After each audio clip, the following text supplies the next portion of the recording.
Trecem la a doua parte a recitalului și urmează Băgan Andrei, ce va interpreta Unde-s ochelarii de Otilia Casimir. Se pregătește Buncuzian. Succes!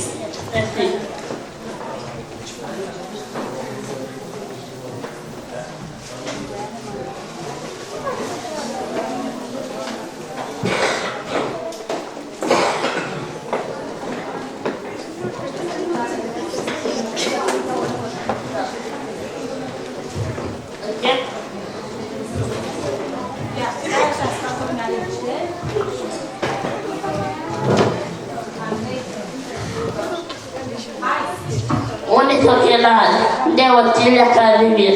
Bunicuța-i supărată că duceacă între tot casă. Casă încolo, casă încoace, ochelarii nu-și pace.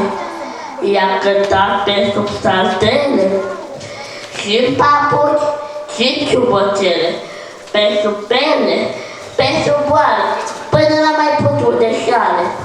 Am mai stat, am mai optat, ea s-a pus pe căutat.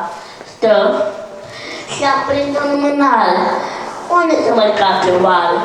Nu sunt rap, nu sunt cutie, poate fi în bucătărie, răscolește pe sub scară și pe poliță în cămară.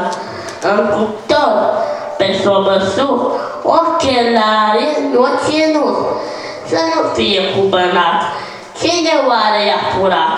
Când se-i caute pretindă, dă cu ochii de oglindă.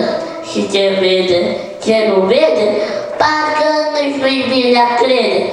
Ochelarii, până mare, îi stăteau pe nas călare, îi cătase în cui, sub pat, dar pe nas nu i-a cătat. Și de nu-i venea în oglindă, i-a cătat și acum pretindă.